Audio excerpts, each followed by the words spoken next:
All right. It's like you really need to see my face for this one. Okay, so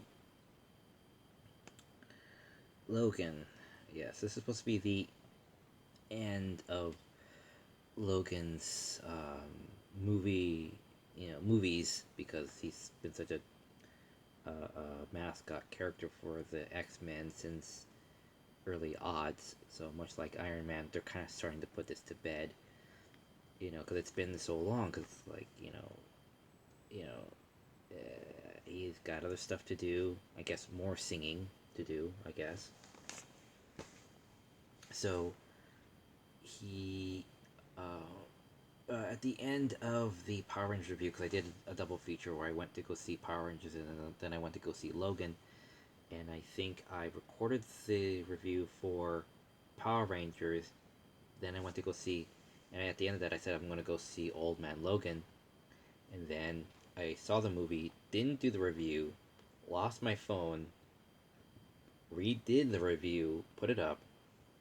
So now this is me doing the review for Logan, or should I say, Old Man Logan, because that's what this movie is. It's about. It's not just Logan. It's Old Man Logan. It's like okay. So, remember how the last movie was like kind of happy that like and everybody lived. Everyone's dead in this one. The last two people standing was Logan and Charles. That's it. The big twist or reveal at the in the middle of this movie was that Charles had one of his mind quakes or psychic attacks or whatever, and accidentally murdered all the children or X-Men at the mansion.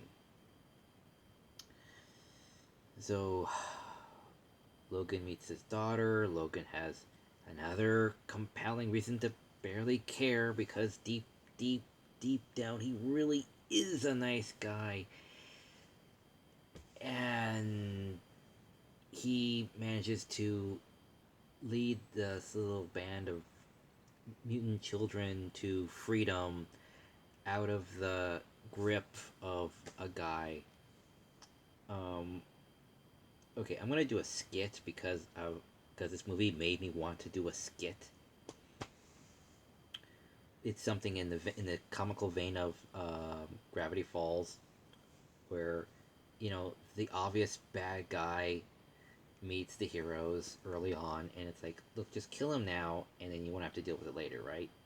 Because he's gonna murder how many innocent lives before you finally murder him in the end. It's a trope. It practically is its own trope at this point. It should have its own name. So at this point, it's like they knock him unconscious. It's like, okay, now you have one job to do. Just because since I can't murder him myself because I'm not there, murder him, and so we'll just be done with it. Otherwise, he's just going to come back to haunt us later. It's a trope and explains the whole thing to him. But the guy is hesitant, and it's like, oh no, he came too, and now I couldn't kill him. So later on, it's revealed like, no, you didn't murder me after all. And the guy that gave the order turns to the other character and says, "What's the one thing I told you to do?" He says, "What's the one thing I told you not to do?" He says, "Let him live." And what'd you do? Let him live. I can't talk to this guy. I just like turns and walks away. It's like, well, we have you at gunpoint. Like, where are you acting like we're not here? You know, it's like that. It makes me want to tell this funny skit of this stupid trope that happens in this film. They had plenty of time to straight up just kill the guy, be done with it. No, he is not killed off, so he murders I don't know how many innocent people, including one family, to finally catch up to them. They finally kill him at the end. Finally, it's like just guys, you have powers. Just do it. Come on, it's not that hard. Like Wolverine's murdered how many people in the second X-Men movie alone? And like now he just couldn't do it himself or something. Because it has to be by the numbers. So, excuse me. Anyway, so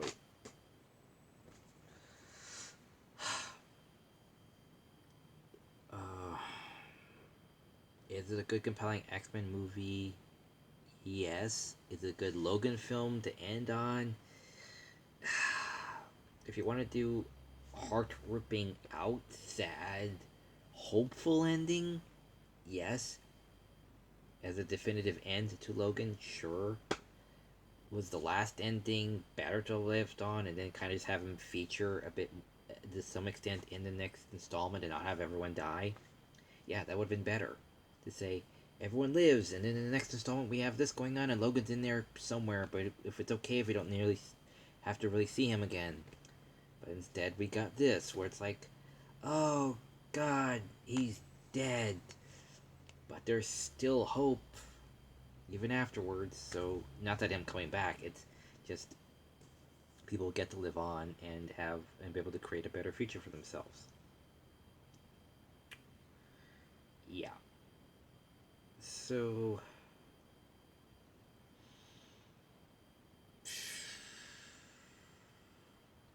that's about it. That is just it. I would love that after the end of Infinity War, they're able to just pull everything back together and say we're all back to being the same universe again for Marvel. That'd just be awesome to have Wolverine, Deadpool, the X Men, and the Avengers and Defenders.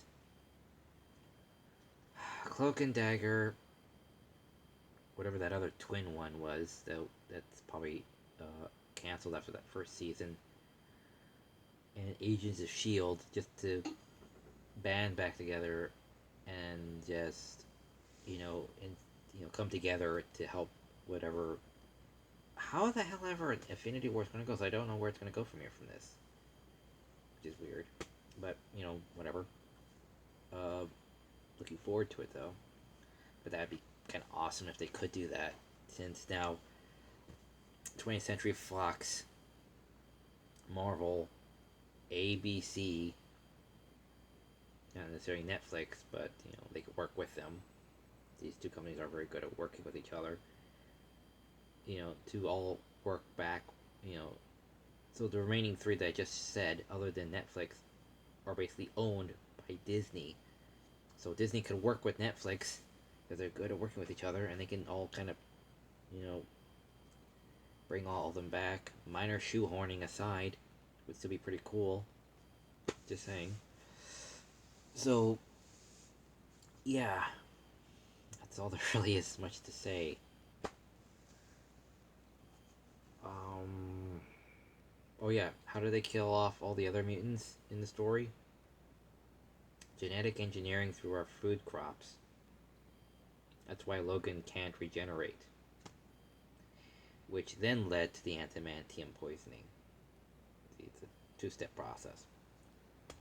Anyway, so take care, and again, see you for the Mr. Rogers Neighborhood review. Alright, bye.